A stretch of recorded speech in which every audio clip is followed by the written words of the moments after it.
In order to support our show, we need the help of some great advertisers, and we want to make sure those advertisers are ones you'll actually want to hear about. But we need to learn a little bit more about you to make that possible. So, go to podsurvey.com/madmoney and take a quick anonymous survey that will help us get to know you better. That way, we can bring on advertisers you won't want to skip.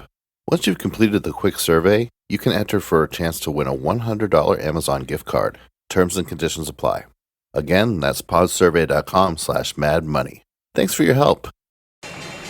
My mission is simple, to make you money. I'm here to level the playing field for all investors. There's always a bull market somewhere, and I promise to help you find it. Mad Money starts now. Hey, I'm Kramer. Welcome to Mad Money. Welcome to Kramerica. Other people want to make friends. I'm just trying to make a little money. My job is not just to entertain, but to educate and teach you. So call me at 1-800-743-CBC or tweet me at Jim Cramer. At any given moment, the prism can be overwhelming and overpowerful. But remember, after what I tell you tonight, that the prism can also be wrong. Once again, we're back in a world where it feels like stocks are done going up, and the apocalypse is now because we can't satisfy the earnings beast, with the Dow losing 86 points today, S&P sinking 0.47%, but the Nasdaq plunging 1.21%, and that's where we're going to spend some time. Why did this happen? I think when the CDC issues new guidance urging even people who've been vaccinated to go back to wearing masks in certain circumstances, that makes everybody freak out about the Delta variant. And when you're worried about the pandemic, what do? Well, it's pretty simple. Sell. The CDC is consistent this whole pandemic. Consistently wrong. They know nothing. And now they're scaring the heck out of us, making us doubt the effectiveness of the vaccines rather than pushing us to get our shots. So it's no wonder stocks traded down on great results today. If the authorities imply that we're all going to get COVID anyway, I mean, who can blame the weak hands from... Sell. I bet the same thing happens again tomorrow. So you pick up whatever's wrong and close our eyes to whatever's right, which is what's happening right now after the bell.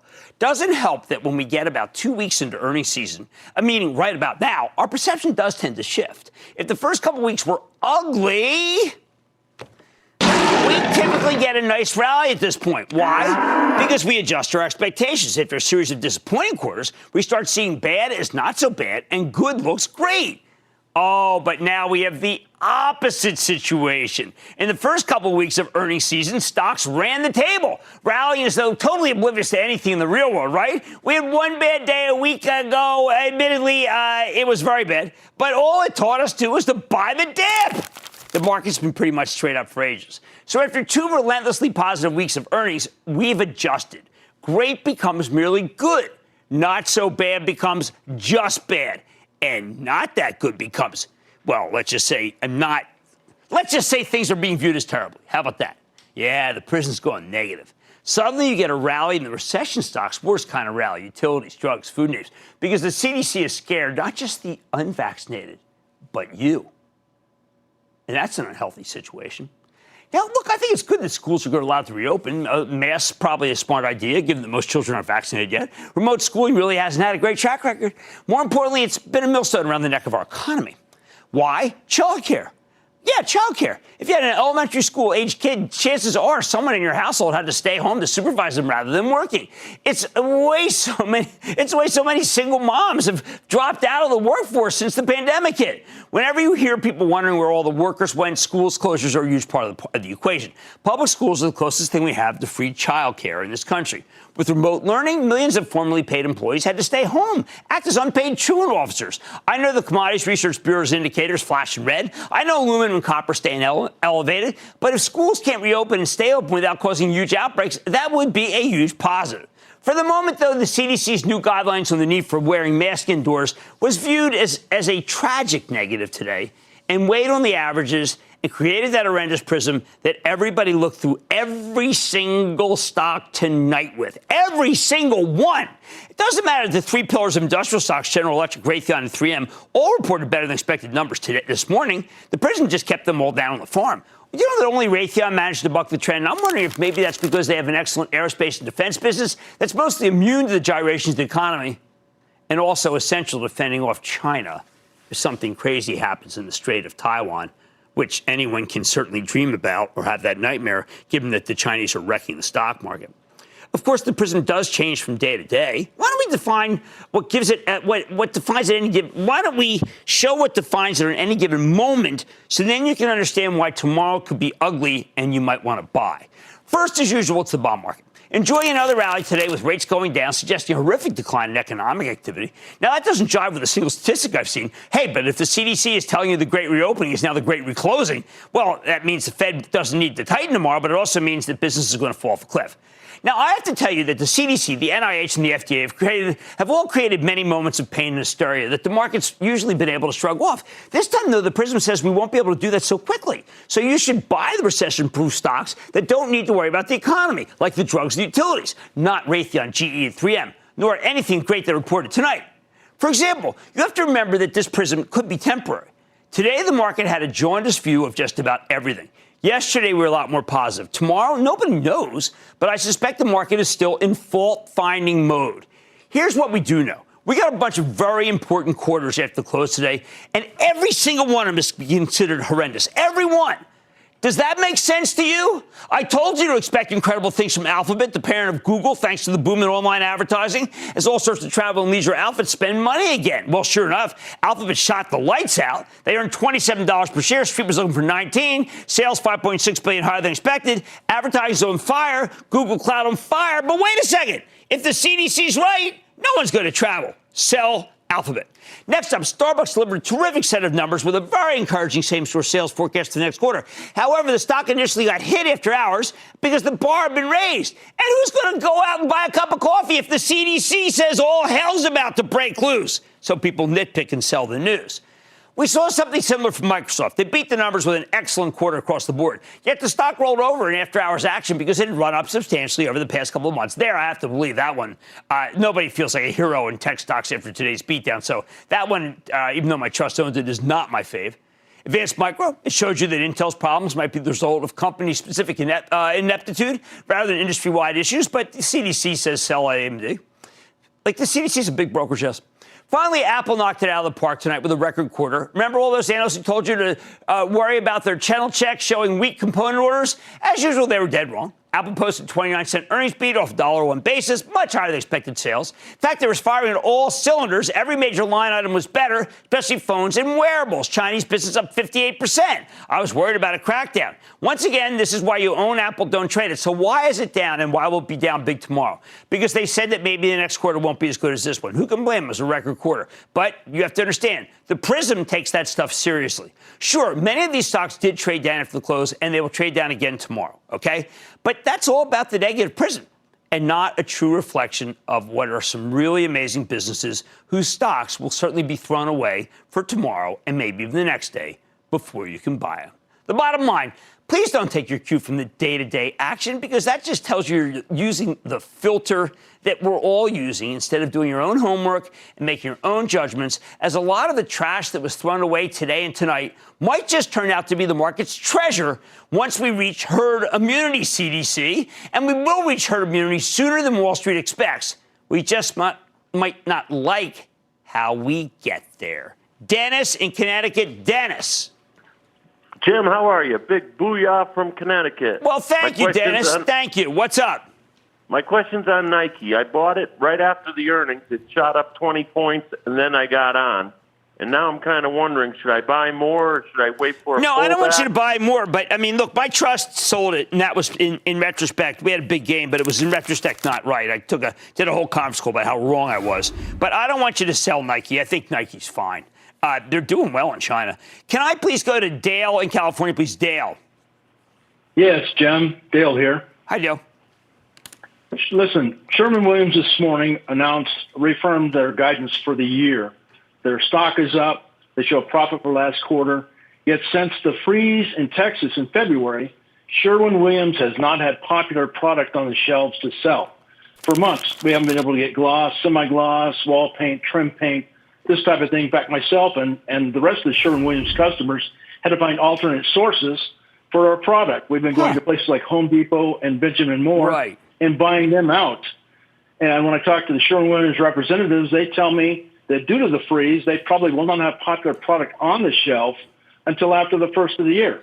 Well, So, I think they're too negative. I think that a lot of these plants are open. I think that you're looking at a better Q4, not the first of the year. I think they're being conservative. I like the stock, but I like Lowe's Corp even more. I need to go to Bill in Pennsylvania, please. Bill. Jimmy Kill, the one, the only.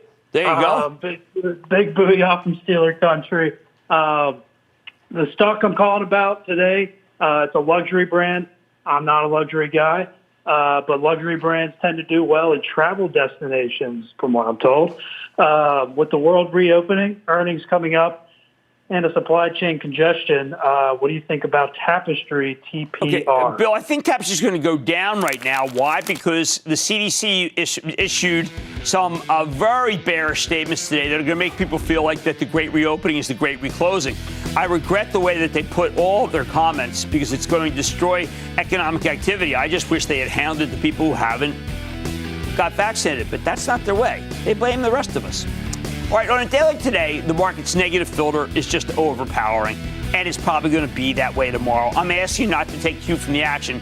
Take your cue from the fundamentals. Do your homework. Make your own judgments. Man, tonight, show and tell. Iconic toy maker Mattel reported earnings after the bell today, revealing strong demand for its products. Think Barbie, Hot Wheels, American Girl. I've got an exclusive with the CEO to learn more about what's fueling the company's multi-year transformation. And I got to tell you, that is classic of what could be down tomorrow that you might want to buy. Plus, shape up or ship out. UPS shares fell 7% today as the company's domestic package revenue fell short of expectations, and key metrics pointed to a cooling off in the pandemic-driven e-commerce boom. Wow. Could the decline be a buying opportunity? At least it's going to be for the company soon. I'm unpacking the quarter with the CEO. And the great debate over the future of the workforce continues. I've got a company with an inside look into sustained demand for work-from-home products. So stay with Kramer. COVID-19 vaccination rates are increasing. Infection rates are declining. How do leaders help people return to work, school, and life with the confidence that buildings are healthy and safe? How can companies help ensure safety in their facilities, from the things people touch to the air they breathe? ABM is working with many of the top employers in the nation to move forward together with fact-based strategies and solutions for healthier buildings and healthier occupants. ABM is a leading provider of facility solutions, including disinfection, indoor air quality, janitorial, energy solutions, electrical and lighting, HVAC and mechanical, and more. ABM is the only provider that offers solutions for both surface disinfection and improved air quality. Its enhanced, clean, and enhanced facility programs help manage viral transmission on surfaces and through the air while increasing efficiencies and the financial health of your operations. ABM uses a healthy building risk assessment to identify and mitigate risk and delivers fact-based, expert-developed surface disinfection and air quality solutions customized to the specific needs of a building and its occupants. Its programs are informed by independent experts in infectious disease and industrial hygiene. For information on ABM solutions for healthier buildings, visit abm.com. abm.com. Today we had an ugly session where Wall Street judged all sorts of messy earnings reports with a really negative prism. But sometimes you get a straightforward, excellent quarter, and you really got to search for disappointment. And I don't play that game. Take Mattel. After the close, the toy maker reported magnificent top and bottom line beats. Sales were up 40%. You heard me, 40% year over year, coming in at more than $1 billion, when the analysts were looking for $879 million. Mattel's core doll business, think Barbie and American Girl dolls, among many other brands, jumped 47%. Their vehicle business, that's Hot Wheels and Matchbox, surged 62%. Even better, management raised their full-year sales and EBITDA forecast. The only issue, much of this people think might have been baked in. Mattel stock rallied nearly 9% yesterday after their arch rival Hasbro delivered a great set of numbers. That said, it's still down a couple bucks versus where it was trading in early May, which I frankly think is absurd. So could the stock have more to run? Let's check up with Ynon Kreiz. He is the turnaround artist, chairman, CEO of Mattel. You get a better sense of the company's prospects. Mr. Kreiz, welcome back to Mad Money. Hi, Jim. It's great to be here. All right, now this is a true blowout, and I want to stop trying to find things that are wrong and start finding things that are right. You now have a turnaround where you both have top-line growth and profits. Could you please explain to people how, therefore, the turnaround is over and now you're playing offense? Yeah, well, first of all, this was an exceptional quarter and an exciting time for Mattel. Sales were up 40%, and our adjusted EBITDA grew by more than 4 times. And once again, we exceeded expectations. Our strength is foundational and broad-based, and we significantly outperformed the industry and gained market share in each region. So we are now firmly in growth mode, and our top-line performance is adding momentum to our transformation strategy to establish Mattel as an IP-driven, high-performing toy company. All right, now people may not know that you're an intellectual property guy and you're a Hollywood guy, and the New York Times talked about the ambitious plans you have. I think it's time to start talking about those. I want to talk, don't worry, I'm going to talk about Barbie and talk about games, but I think the Hollywood ambitions are where the money is for Mattel, so tell us about them. Well, Mattel owns one of the strongest catalogs in the world for children and family entertainment franchises. And the opportunity that we have is, in addition to everything we do on the toy side of the company, to also capture the full value of our intellectual properties in other highly accretive business verticals. Think film, television, live events, consumer product and merchandise, music, online games. So exciting opportunities for us in these areas. Mattel Films is ahead already with 13 projects in development. Mattel Television also doing great things, and we're very excited with the progress we're making in capturing the full value of our intellectual properties. Now, let's talk about the possibility that these will have your products will have worldwide implications, because gross billings in the international segment increased an astounding 57%. That's really an incredible figure. How'd you pull that off? Yeah, I have to say our success is really, really broad-based. We actually grew for the 4th consecutive quarter. This quarter, we grew in every single region, double digits. We continue to grow market share. We actually grew market share for 4 consecutive quarters as well. So we're seeing tremendous momentum across the entire enterprise, and very proud of our performance by region, by category, as well as in our 3 power brands, Barbie, Hot Wheels, and Fisher-Price, as well as American Girl. Well, let's talk about dolls for a second. I mean, I don't know. How do you get dolls have been around? Some of these dolls have been around for a while. I want people to understand that $395 million in dolls, $362 million was the consensus, up 51%, 47% in constant currency, is a kind of astonishing for products that have been around for a while. Is it reinvention? You know, this really goes to the heart of the Mattel playbook, which is about brand purpose, cultural relevance, design-led innovation, and executional excellence. And, you know, this is very much embodied in what we do with Barbie, which is ahead of the game, but it's the same approach, the same methodology, and often the same people that apply the Mattel playbook across the entire portfolio. And this is really what you see behind our success, which is not just about one brand or one category, but very broad-based. It's about how we approach things and how we develop product, engage with consumers, and create demand. But let's drill down.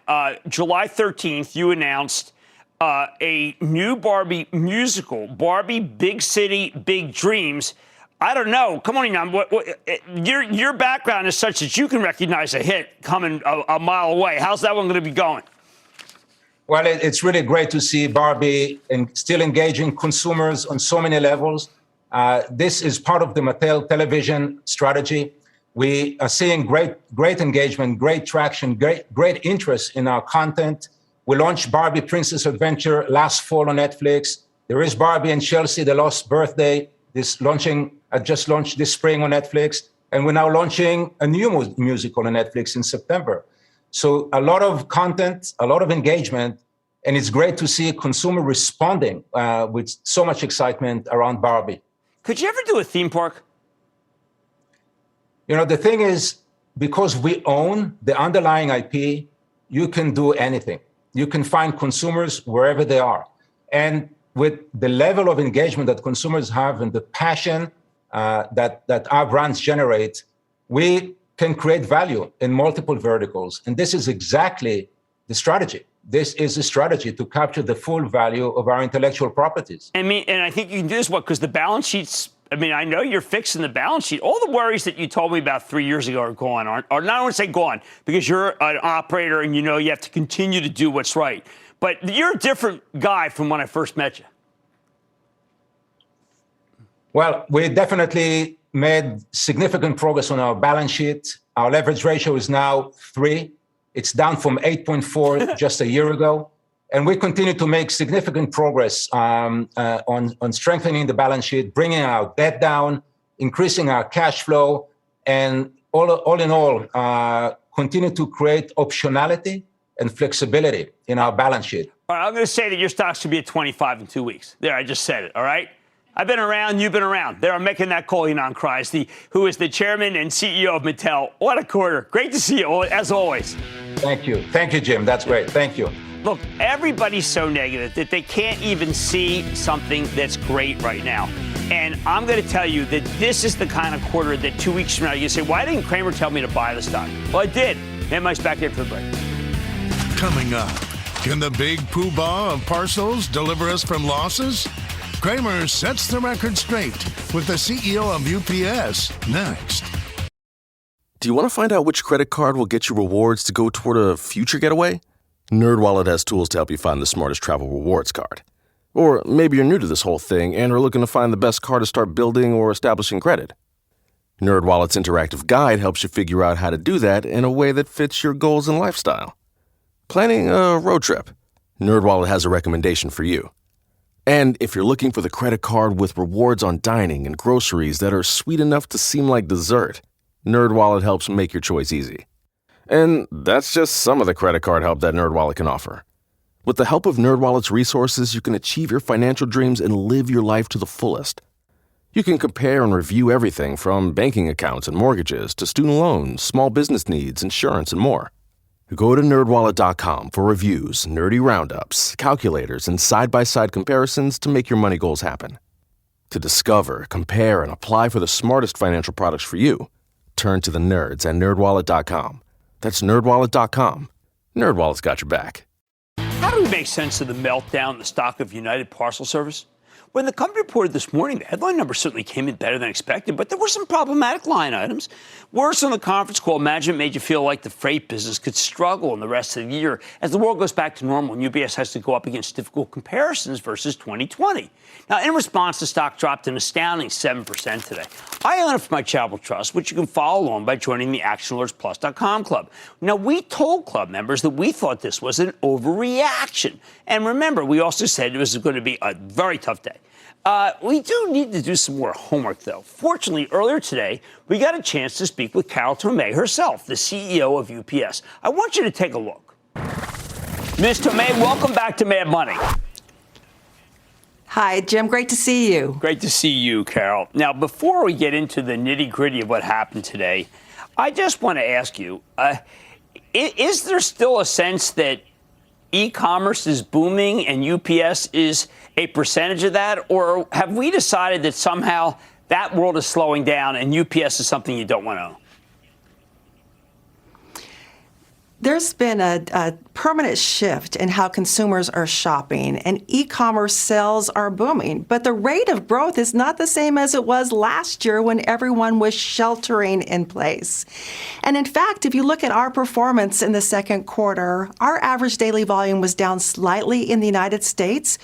We predicted that because last year, one of our products called SurePost drove 53% of our total U.S. volume. We realized that when the economy started to open and stores reopened, consumers would go back into their stores. And we saw that happen. In fact, if you back out the SurePost-related volume, our average volume grew in the second quarter by 4%. Well, okay, all well and good, but what I think has happened here, what's transpired, is that because you told a story a second time, you had your analyst day, and this time, that there is some slowing, I think people decided, wait a second, UPS is no longer a growth stock, so get it off my sheet, so to speak. I want to sell UPS. But hasn't there been some value created since you've been here that's longer lasting, that produces a lot of cash, could produce a buyback, could produce a boost in the dividend? Well, absolutely. You know, we're on a path to take our U.S. operating margin to 12% by 2023. Just this year, based on the guidance that we gave, we predict our U.S. operating margin will be over 10%. That's 250 40 basis points higher than last year and the highest operating margin since 2017. We've generated a lot of cash for the first 6 months of this year, $6.8 billion in free cash flow. That's more cash generated in in 6 months than we generated in any 12-month period in any time in our company history. And at our Investor Day back in June, we told everyone that we were changing our dividend payout target such that at the end of the year, we're going to look at our earnings and cut them in half. Our dividend payout target is 50% of earnings. So we're creating value by growing and returning our cash to our share owners. Well, if I do the arithmetic on that, it's pretty clear that you become one of the highest yielding companies in the entire S&P 500. Do you think people just kind of forgot that today? You know, I can't tell you what happens to the market on any one day. You know, we have a long-term perspective on our business and our stock. Well, should we be concerned that business-to-consumer volume did decrease? Well, we're projecting volume will increase in the back half of the year, not as much as what we saw in the first half because of the year-over-year comparisons, but volume's going to grow. But remember, Jim, we have a different operating model than we did in the past. In the past, we chased all volume, regardless of whether or not we made money on that volume. Today, we're leaning into the part of the small package market that really values our end-to-end network. We're leaning into small and medium-sized businesses, for example. It's a very profitable business segment for us and loved what we saw in the second quarter. 1 year ago, SMB volume made about, ADV, or our volume made up about 22% of our total. Now it makes up 27%. So we are really happy to see our SMB customers responding to the capabilities that we've been investing in them to make the experience simpler, helpful, and faster. All right, well, let's go back to the buyback for a second. If you parse what you said this morning as an intro versus what you said in the conference call, it seems that you are price sensitive to a buyback. And if stock gets hit down to, say, 185, 190, that's a different stock than 205, 210 when it comes to a buyback. Absolutely. So we hinted during today's earnings call that we are looking at going back into the share repurchase market. We've got a board meeting next week, and so we'll be talking to our board and recommending plans in that regard. All right, so Carol, let's It's a buying opportunity. All right, that's what I was going to say, because the semantics of a conference call, and you and I have studied conference calls for many, many years. I know I could have told a story about UPS that was quite different from what you told, based on what you said. I could have said e-commerce is here to stay. UPS is choosing to make a lot of money. We used to go after everything. We don't do that anymore. We're a more profitable growth company than we used to be. And say, look, and I think that the future is bright without saying, and I'm not giving you any guidance. And I'd like to, want our company and all the people who work there to know that we stand behind. We're going to be raising the dividend. We're going to buy back stock. Very nice to meet you. End it. And the stock will be up 5. It's almost as if you chose to give us enough negatives that it has to be down 20. Well, that certainly wasn't our intent. Our intent was to give everyone our point of view on what the back half of the year would look like. Because it's important to know that we're a seasonal business. Our operating margin historically reach a high watermark every second quarter.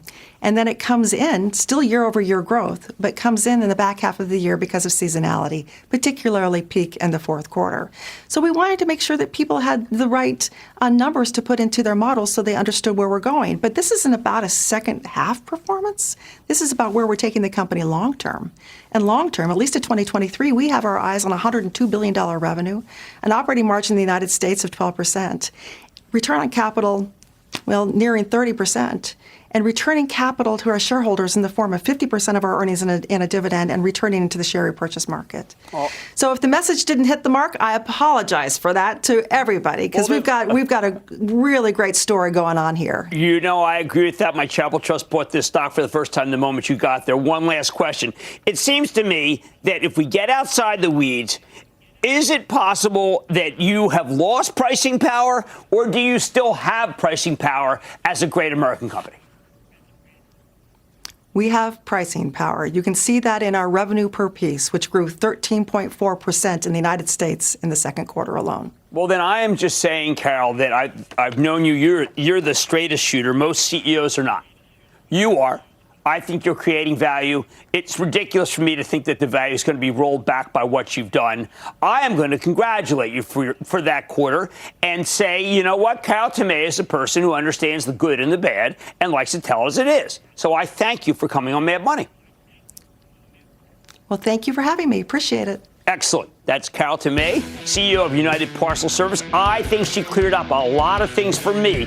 I hope she did the same for you. Mad Money's back after the break. Coming up, when it comes to this gaming giant, is the market acting illogical? Cramer gets real with Logitech CEO off earnings. Next. All right, what the heck just happened to the stock of Logitech International? The company makes computer accessories, consumer electronics, and gaming equipment. Logitech reported last night, and while they had an excellent quarter, 26-cent earnings beat off a 96-cent basis, higher than expected sales up 66% year over year. Management's full-year forecast was widely considered disappointing. Rather than raising guidance, they simply maintained their previous numbers, which is discouraging in the wake of a major earnings beat and in wake of the prism that I told you about at the top of the show. In response, the stock has tumbled more than 10% today. Now, Logitech has been one of the biggest winners since the pandemic got started. But do we need to be more worried about the future, or did Wall Street overreact? Because this was a bad day for tech and for any company that, frankly, has a less than optimal view of the future. So let's take a closer look with Bracken Darrell, the straight-shooting president and CEO of Logitech International. Learn more about the quarter and what he sees going forward. Mr. Darrell, welcome back to Mad Money. Hey, thanks so much for having me, Jim. All right, before we get into letting the stock tell us what to do, okay, we're going to tell the stock what it should have done. This was, to me, an amazing quarter, one of the best I've ever seen, and the momentum continues. So I give you the ball to try to explain in a rational world perhaps what people should have done today. You know, as you said, I always think the most important quarter of the year is the first one. So I always tell my team, boy, if you get off to a good start, that's a great bellwether for the year. And we had a great start. We grew 58%. We were double digit across all our main categories. We just had strength and lots of strength. And and our gaming business was super strong, even though a lot of people thought it would be softer. So really a good quarter. I think if I had to speculate, I think, as you said in the opening, I think, people would have loved for us to raise our guidance. We gave our guidance in March. We finished that last month, and we finished so strong. We actually raised our guidance again in May when we reported our earnings. So this is just 2 months later, and we left our guidance alone. We just reported a really strong quarter, and we'll play it out through the year. So what does the CEO do? His team comes in and says, look, we just gave it all she got. We delivered a remarkable quarter, and we're down big, boss. What do you tell them? I tell them what you would tell them, which is, you know what? There are going to be short-term things that happen everywhere. We are a long-term team, and we've delivered long-term, and we will deliver long-term. So just stay with it. Don't let today bother you one way or the other. Focus on the long-term. Good performance delivers good results from an investor standpoint. All right. Would there be someone you might call in and say, listen, video collaboration, which, by the way, we all have. We have your excellent cameras, which I thought would blow out the quarter, frankly, because the product is so good. But, you did $235 million. I guess there were people who were looking for $300 million. How do you make it so that you close that gap? We had a really strong quarter in video collaboration. But, you have to look at the 2 quarters before that. We had an extremely strong quarter before that where we had a very big backlog that we were clearing. We had built up a bunch of demand that we really couldn't fulfill before. So coming into this quarter, we still had 72% growth. But I think some people thought, well, that looks weaker than Q3 or Q4, so must be a problem. We're really excited about that business. We think, hybrid work is going to be a real opportunity there. And then as people go back into the office, people are going to video enable everything. So we're excited about video collaboration. Okay, how about were people focused that I didn't recognize on supply chain? I mean, I thought you sourced really well, but your CFO did mention on the call about ocean freight rates. Now, I know you have to disclose everything. To me, that's minuscule, but perhaps maybe I'm too much of an optimist.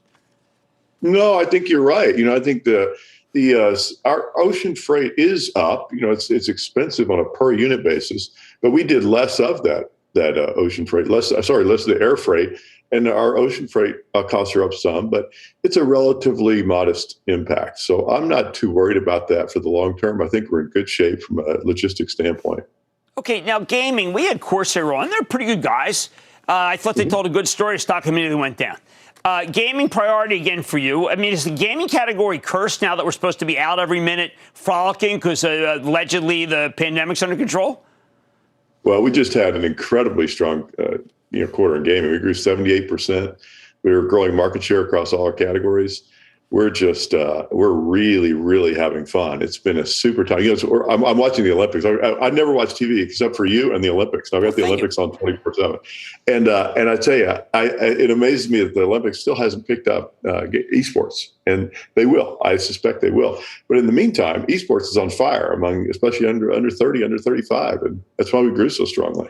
Now, you have products that come out. I mean, you have such an array of products that things get lost. I got the thing that I can make it so that it fits to my ear. Because no matter what I've done for the last 20 years, and I work out every day, my left ear, whatever I put in, it falls out. And it does because my left ear is not standard. So suddenly you've answered my prayer. But it's just one of many Logitech. I find that it's lost within the vast sea of Logitech products. Yeah, and that one is branded Ultimate Ears or UE. So it's called UE Fits.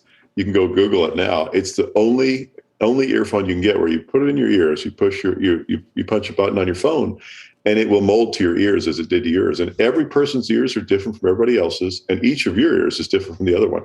So it's the first customized earphone in 59 seconds. Well, but why aren't you selling millions of them? I mean, is it because you just have a certain budget? Because to me, that's an accessory that if people knew about, everybody, look, I don't know a soul that doesn't feel like that one size fits all in this thing.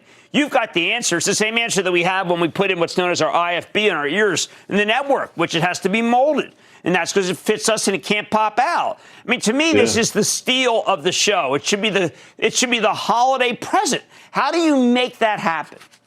Well, we're building our marketing engine for that right now. We've got Will Smith's kids, Willow and Jaden Smith, they've both done ads for it. And, we're really going after it right now. It's a very cool product. UE Fits.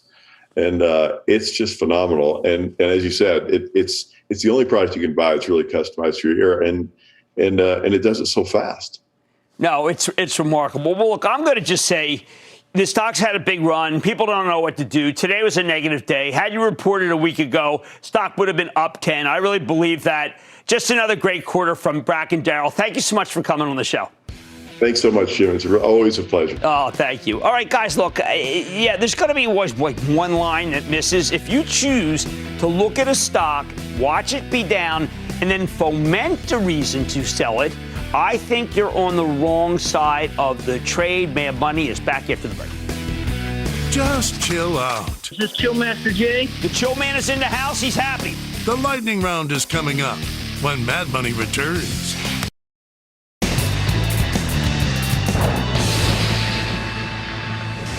It is time. It's time for the lightning round. Play the sound. And then the lightning rounds are you ready? Ski Daddy, time for the lightning round. Let's start with Jack in Missouri. Jack. Triple booyah for the show me steak to a fellow restaurateur. Oh, excellent. Thank you for coming on the show. What's up? My question is, GoGo posted a 4-cent loss last quarter. I wondered if they'll post their very first profit. Nah, Jack, those guys are all they're just so-so. I mean, they've been so-so for so long that they are definitively so-so. Can we go to Craig in Idaho, please? Craig. Hey, Jim, a big booyah. Hello from Idaho. Oh, good to have you, man. I think that's the fastest growing state there. What's going on? Well, my daughter and I are big fans of your show. Oh, thank you. We watch it all the time, and your insight, your knowledge has been a great help to us over the years. And we want to invest in a green company that has future growth potential. Now, a while back, you talked about ChargePoint Holdings and said you like the company, but not here at the price, which was about $35. It's down about 30% since then. Do you still like the company? Yes, I do. I'd like it to be down 50%. It's almost there. I'd buy it under 20. There are many, many companies in that industry, and they're all trading down right now. Can I go to Eddie in New York? Eddie. Hey, Jim. Yo. I've been watching the show since I was 15 years old. Very excited to be on. And I'm glad you're on. Thank you for coming on. Great. So I just have a question. I want to get your opinion. So we've seen great earnings from the big ad tech names, social media, and ad giants. And I wanted to ask you about a name a little bit under the radar that got 4 analyst buy ratings and makes 185 million EBITDA. Tabula, TBLA. Tabula, yeah, it's an interesting company. They do the kind of stuff that makes you. It generates page views, and anything that generates page views reminds me that you should buy the stock of Trade Desk with Jeff Green. That's what you should be doing. Let's go to Jimmy in Illinois. Jimmy. Hey, Jimmy Chill. Booyah to you, my friend. Booyah, right back. Hey, buddy. I'm an Accident Alerts Club member, and thank you. Yes, sir. I just really want to thank you and your whole staff for everything I've learned over the years. You guys have really helped my family out a lot. Thank you. It's a teaching product, and there's nothing else like it out there. What's going on? Hey, buddy, can you help me out? I'm looking at a stock that I'm wanting to open a position in. I want to get your thoughts on Digital Turbine, ticker APPS. Yeah, look, it's a unique company, but it mobile services. But the problem is it sells at such a high multiple, and the multiples are being compressed right now. I want to thank you for being a member of Action Alert, but I'm going to have to say I don't think that's a great stock to be in. I really don't. Let's go to Jeff in Texas. Jeff. Booyah, Jim. Jeff in Texas. Hey, all right, Jeff, what's going on? I took a ride on the SPAC train with some house money. The problem is the train's going in the wrong direction. Tell me about Astra now that the SPAC Space Service. Space Service is a crowded. Someone asked me the other day about this. I said, it's too crowded, but the stock has come down. How about this? At $8 by a little. It's a nice spec. And that, ladies and gentlemen, is the conclusion of the Lightning Round. The Lightning Round is sponsored by TD Ameritrade. Coming up, can a CEO be their own worst enemy? Cramer faces facts about a Chinese crackdown on tech. Next. This market's discovered a new game. It's called Kill Your Own Stocks. This morning, Carol Tomei, the CEO of United Parcel, tried to resurrect her stock after it got murdered on her own conference call. It was a stunning performance, where nearly every good development that's happened in recent months, all the great changes, meant little to the future. I've seen cautious CEOs, but it's rare to hear one straight up admit that the future might not be as good as the past. However, after hearing from Tomei earlier tonight, I think Wall Street's being too negative, as UPS will be boosting its dividend and buying back stocks soon enough after the board meets. Then we have the Chinese government, which is mowing down the stocks of Chinese companies that have fallen out of favor with the Communist Party. The remarkable annihilation of the China education stocks is a warning to all businesses in the People's Republic. If you make a lot of money by helping rich people cement their socioeconomic status, the party is going to crush your profitability. I mean, literally. They're turning lucrative operations into nonprofits. That's why Deutsche Bank just cut its price tag for Gaotu Techedu from $97 to just $3. That's a hit. The Communist Party is killing 3 birds with one stone here. First, it's confiscating the wealth of the company's billionaire founder. Second, it's making the education system more equal. Rich kids won't be able to pay up for better tutors. Third, it's smashing the wealth of foreign investors who might own this stock or its peers, like TAL Education and New Oriental Education. Yes, crunching the wealth of people like you, if you didn't listen to me. You didn't listen to me. I told you to stay away from these. Now, you can't say the party didn't give you fair warning when they crushed DiDi Global, the Chinese Uber, right after it came public. I think the government's also going after companies like it perceives as that it thinks has a bad influence on its people. I'll give you some example. Tencent, how does that make people smarter? Baidu, isn't that online gossip? How about excessive consumption? Alibaba or JD.com? Those things are all becoming of Mao. Now, Mao he's kind of back. I keep joking that it's like China remembered it's supposed to be a communist country. They've spent 40-odd years embracing free markets, but the current regime seems eager to roll that back. So what's that mean for you? Let me say something very uncontroversial. You probably don't want to invest in a country that's actively practicing communism. Generally not very friendly to capitalists, meaning investors, that's the whole point. Don't buy communist stocks. So it's time to flee from all Chinese communist stocks, including the non-tech ones, despite the fact that the media keeps framing this as a tech crackdown. Wake up, media. It's a crackdown against us. Even the legendary Cathie Wood, the fund manager who stubbornly refuses to give up on her favorite growth stocks, has thrown in the towel on China. Who can blame her? The government's going after companies for making too much money. Now, that's not a positive business climate. You don't want that to be the last. You don't want to be the last to lead, believe me. However, the most bizarre example of the kill-your-own-stock game came from none other than the techno king himself, Elon Musk. I'm not making it up. That's what he calls himself, Techno King. At first I saw it was tech knocking. What do I know?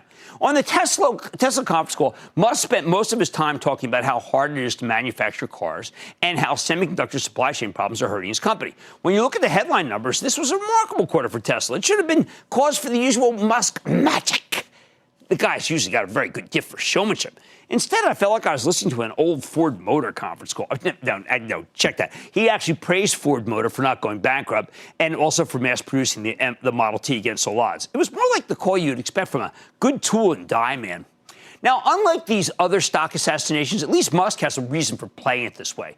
If you were thinking about investing in any of the Tesla newly minted electric vehicle competitors, a Lucid, a Fisker, or a Rivian, this call is meant to scare the heck out of you. Sure did me. I'm glad I'm not recommending any of those stocks now. If even Tesla struggles to mass-produce cars, just imagine how badly these smaller operators are going to do unless they got it off.